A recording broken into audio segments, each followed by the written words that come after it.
Nasib malang dialami oleh seorang wanita bernama Noviani yang merupakan warga Desa Bojong, Kecamatan Kemang, Kabupaten Bogor. Ia menjadi salah satu korban tewas dalam kecelakaan bus maut PO Cahaya Trans di exit tol Rapiak, Kota Semarang, Jawa Tengah. Dilaporkan ia tewas bersama suami sirinya yang bernama Wahyu Eko Utomo dalam perjalanan menuju kampung halaman di Boyolali, Jawa Tengah. Dan untuk informasi selengkapnya, Tribuners, kami telah terhubung jurnalis dari Tribunnews Bogor, Amar. Selamat siang, rekan Amar. Selamat siang, rekan Iraka. Baik, rekan Amar, bisa dijelaskan terlebih dahulu bagaimana kronologi terkait tewasnya Noviani dan juga suami dan apa yang melatar belakangi perjalanan mereka? Ya baik, terima kasih rekan Iraka dan Tribuners dimanapun Anda berada. Jadi warga Desa Bojong, Kecamatan Kemang, Kabupaten Bogor bernama Noviani menjadi korban kecelakaan bus di exit tol Rapiak, Kota Semarang, Jawa Tengah pada Senin dini hari kemarin. Wanita berusia 31 tahun itu merupakan salah satu penumpang bus PO Cahaya Trans yang mengalami kecelakaan yang menyebabkan belasan orang meninggal dunia. Nah, di dalam bus tersebut ia bersama suaminya bernama Wahyu Eko yang berusia 26 tahun. Nah, saat itu keduanya hendak pulang ke kampung halaman sang suami di Boyolali untuk suatu urusan. Nah, bahkan orang tua Noviani, Mat, mengatakan bahwa keberangkatan anak dan menantunya itu dibiayai oleh pihak keluarga dari suami. Namun nahas bus yang ditumpanginya dari salah satu pul di wilayah Kayumanis, Kota Bogor itu mengalami kecelakaan yang menyebabkan keduanya meregang nyawa. Begitu, Iraka. Baik, rekan Amar, kemudian bagaimana terkait nasib dari anak palsu korban kecelakaan bus tersebut? Ya, baik. Jadi berdasarkan informasi yang kami himpun, Noviani dan Wahyu Eko merupakan pasangan suami istri yang baru menikah setahun belakangan. Nah, keduanya dikaruniai oleh seorang anak yang saat ini masih berusia baru 2 bulan. Nah, di samping itu Noviani juga telah memiliki seorang anak yang duduk di bangku SMP dari pasangan sebelumnya. Nah, saat kejadian kedua anaknya itu tidak diboyong ke Boyolali. Nah, saat ini kedua anak kecil tersebut dirawat oleh pihak keluarga Noviani di Bogor. Begitu, Iraka. Baik, kemudian adakah firasat yang diberikan oleh pihak keluarga, rekan Amar, sebelum kepergian Noviani dan juga suaminya? Ya, jadi berdasarkan keterangan pihak keluarga mengungkap bahwa tidak ada firasat spesifik yang merujuk pada tanda-tanda kepergian Noviani. Namun orang tuanya yakni Mat dan kembar Noviani yaitu Noviana mengaku sulit untuk tertidur pada saat malam kejadian. Nah, kemudian mereka mengaku mendengar adanya suara berupa tok-tok di rumah. Selain itu sang cucu atau anak dari Noviani ini menurut Mat yang biasanya itu sulit tertidur, namun pada saat kejadian nampak begitu lelap tertidur. Namun ia tak menyangka bahwa itu adalah salah satu petanda dari kejadian itu. Begitu. Baik, kemudian terkait dengan pemakaman, apakah pihak keluarga sendiri juga telah memberikan keterangan lebih lanjut, rekan Amar? Ya, jadi jenazah Noviani ini telah dipulangkan dari Semarang dan tiba di rumah duka pada Selasa dini hari tadi. Nah, setelah jenazah tiba, berdasarkan informasi yang kami terima bahwa pihak keluarga langsung melakukan pemakaman di TPU sekitar tempat tinggalnya, sekitar pukul 2:30 waktu Indonesia bagian Barat. Nah, sementara itu untuk sang suami yakni Wahyu Eko dikabarkan dimakamkan di kampung halamannya di Jawa Tengah. Begitu, Iraka. Baik, silakan rekan Amar jika ada informasi yang ingin ditambahkan. Ya baik, jadi sebagai informasi bahwa Noviani menjadi salah satu korban tewas yang berasal dari Kabupaten Bogor. Nah, terdapat total 4 warga Kabupaten Bogor yang meninggal dunia dalam insiden tersebut. Begitu, Iraka, yang dapat kami laporkan dari Kabupaten Bogor. Terima kasih. Anak Bapak selamat? Meninggal juga, dua-duanya. Oh, dua-duanya meninggal. Pak, ada firasat ya, Pak? Dari korban. Ada firasat. Anaknya nggak mau tidur. Belum berapa Bukan yang nggak mau tidur. Tadinya nggak mau tidur, terus malam tidurnya nyenyak banget. Cuma saya bilangin begini, mendingan nggak ada ibunya ini. Tidurnya nyenyak, gitu. Kalau firasat mah ada katanya tok tak di rumah. Sana ada keperluan. Nah terus emang dia nggak ada ongkos, di TF dari sono ongkos. Nah terus dia berangkat. Begitu dia berangkat, sekitar jam 2. Terus ada kabar jam berapa tadi ya? Pagi. Yang pagi ada kabar, katanya habis cahaya, nah musibah. Anak saya di situ korban. Berarti berangkat sama suaminya, Pak? Iya. Mau ke kampung suaminya Boyolali. Saya juga belum pernah, nggak tahu. Ya. Itu anak Bapak naik bis di Pulau gimana? Naiknya di sini. Di Pulau Agra, Kayu Manis. Cuman kalau Pulau Cahaya kagak di Cinere, saya bosan dari sana. Nah terus dari sini saya suruh informasi ke Cinere. Udah sih, cuman lagi diusahain. Kalau untuk itu kan suami istri ya. Kalau untuk kondisi anak bapak sendiri, istrinya seperti apa, Pak? Sehat. Ini kemana?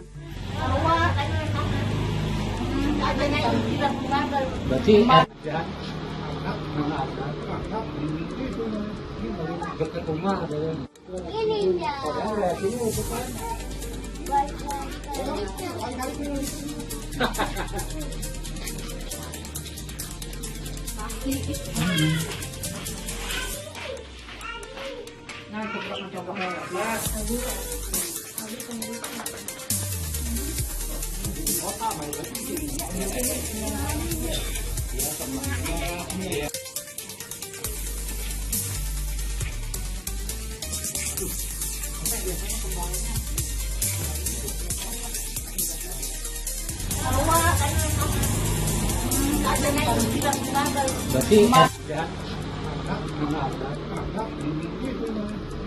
dekat rumah ada.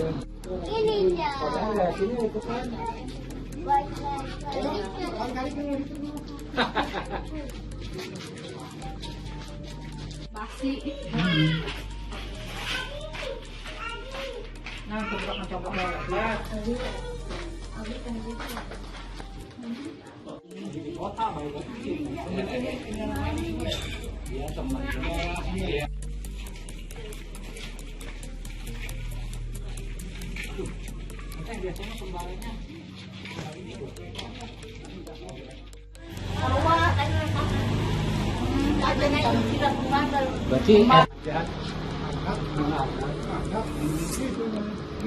dekat rumah ada.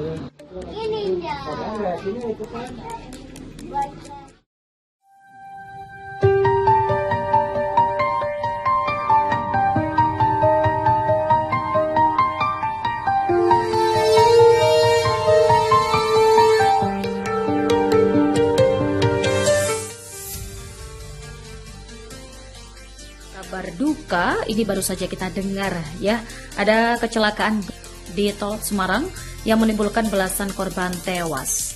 Nah kemudian sekarang ini akan ada update seputar kondisi sopir yang telah diperiksa Tribuners.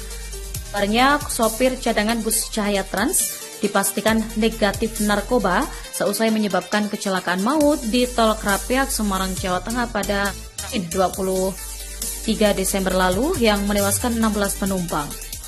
Kabid Humas Polda Jawa Tengah Kombes Artanto mengatakan hasil tes medis ini menunjukkan sopir tidak terpengaruh narkoba maupun obat-obatan terlarang. Namun untuk proses hukum ini tetap berjalan. Nah, unit laka Satlantas Polrestabes Semarang yang telah melakukan olah tempat kejadian perkara secara mendalam ya dengan melibatkan tim traffic dan analisis di Telantas Polda Jawa Tengah. Mereka menyampaikan hasil penyelidikan akan dipublikasikan dalam waktu dekat. Kemudian memang Tribuners, laka ini menjadi duka bagi para keluarga korban yang ditinggalkan. Duka mendalam ini dialami seorang kepala Parung, Kecamatan Parung, Kabupaten Bogor, Nurwidia. Kedua orang tuanya ini bernama Anih dan Saguh merupakan penumpang dari bus PO Cahayatra yang meninggal dunia dalam kecelakaan bus PO Cahaya Trans di Exit Tol Krapyak, Kota Semarang, Jawa Tengah. Nurwidia mengungkapkan bahwa kedua tuanya ini berada di bus hendak pergi ke Yogyakarta dan awalnya Nurwidia mengaku tidak mengetahui bahwa orang tuanya berangkat ke Yogyakarta pada hari Minggu 21 Desember. Ia baru mengetahui setelah mendapat informasi dari petugas Jasara Harja yang menghubunginya dengan tujuan informasi alamat korban. Nah, ketika mendapat informasi tersebut, Nurwidia sedang mengikuti kegiatan peringatan Hari Ibu di kantor Kecamatan Parung. Setelah mendapat informasi tersebut, Nurwidia pun langsung menanyakan kondisi sang ibu kepada adiknya yang kebetulan berada dalam satu lokasi yang sama. Nah, nampak dari pantauan Tribunnews Bogor pada Senin 22 Desember malam, raut wajah Nurwidia ini nampak tegar saat menemui satu persatu pelayat yang ramai berdatangan. Di saat yang sama, Nurwidia juga tengah menunggu kepulangan jenazah ibunya yang sedang dalam perjalanan pulang. Kemudian selain di sana ya, Tribuners, kecelakaan ini juga menyisakan duka mendalam bagi warga di Kabupaten Sleman. Karena total 16 korban jiwa dalam insiden kecelakaan tersebut, ada satu keluarga asal Kebur Lor Argomulyo Cangkringan yang turut menjadi korban. Ibu dan anak ini dinyatakan meninggal dunia, sedangkan sang ayah selamat dengan luka-luka. Satu keluarga di Cangkringan ini yang menjadi korban bernama Mutiara Citra Dwi Purwita 19 tahun, kemudian Indah 48 tahun, dan Purwoko 50 tahun. Mutiara Indah, yaitu ibu dan anak, ini meninggal ya keduanya, sedangkan Purwoko mengalami luka dan dirawat di rumah sakit. Pantauan di rumah duka Sun Kebur Lor Argomulyo, ada 2 tenda duka yang telah terpasang Tribuners. Kemudian sejumlah kerabat dan tetangga ini terus berdatangan ke rumah duka untuk mengungkapkan rasa bela sungkawa. Sejumlah orang duduk juga nampak di sepanjang jalan menuju rumah bercat putih dan hijau, tempat di mana satu keluarga kecil itu tinggal. Dan dari musibah ini ya, Tribuners, kita doakan semoga keluarga yang ditinggalkan tabah dalam menjalani musibah ini. Atas informasi kecelakaan ini ya, tentunya menyeruak berbagai respons dari pihak terkait Tribuners. Ada anggota Komisi 5 DPR Daniel Mutakin Syafiuddin yang juga menyoroti kecelakaan fatal yang terjadi pada Senin lalu ini ya. Karena menurutnya kecelakaan ini memunculkan pertanyaan serius terkait pengawasan dan manajemen angkutan umum, khususnya bus antar kota antar provinsi. Dia menilai kecelakaan di jalur tol ini bukan sekadar musibah lalu lintas, melainkan menjadi cerminan lemahnya pengelolaan keselamatan transportasi. Legislator Partai Golkar itu menegaskan jalur tol ini semestinya dilengkapi sistem pengendalian risiko yang ketat, baik dari sisi nasional kendaraan maupun kesiapan pengemudi. Namun kecelakaan tersebut justru mengindikasikan bahwa kepatuhan terhadap standar keselamatan masih jauh dari ideal. Dia juga menyinggung terkait dugaan kecepatan berlebih serta kondisi sopir dan armada bus yang kini masih dalam penyelidikan pihak berwenang. Menurutnya, pengawasan yang berjalan selama ini masih belum administratif dan belum menyentuh aspek substansial di lapangan. Kemudian Daniel juga mendorong Kementerian Perhubungan, pengelola jalan tol, dan kepolisian untuk melakukan audit menyeluruh terhadap titik-titik rawan kecelakaan, termasuk simpang susun dan jalur keluar masuk tol. Menurutnya, pemanfaatan teknologi keselamatan ini harus segera diperiksa dan diperluas, mulai dari pembatas kecepatan elektronik hingga sistem pemantauan real-time armada bus. Nah, sebagai langkah lanjutan, Daniel memastikan dari Komisi 5 DPR RI ini akan memanggil para pemangku kepentingan dan tentunya untuk minta klarifikasi sekaligus mendorong langkah korektif yang konkret. Dan Tribuners, simak beberapa video berikut ya sebagai tambahan informasi untuk Anda.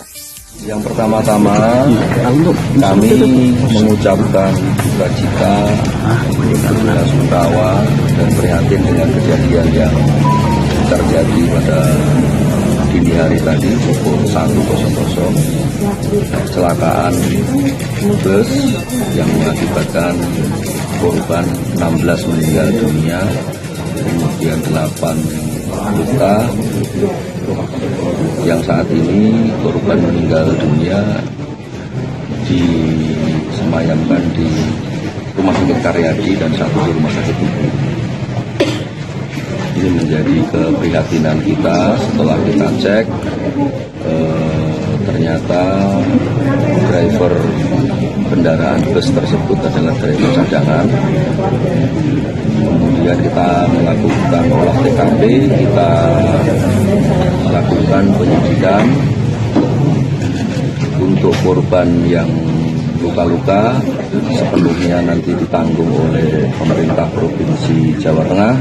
Kemudian yang meninggal kami juga sudah koordinasi dengan Pak Dokter untuk segera diidentifikasi.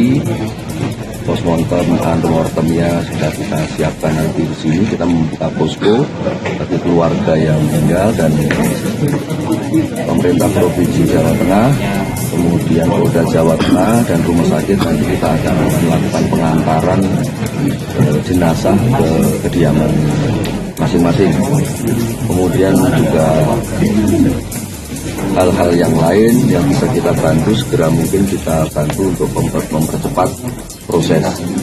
Antara lain jasara harja juga sudah ada, sudah siap nanti untuk memberikan santunan. Yang pertama-tama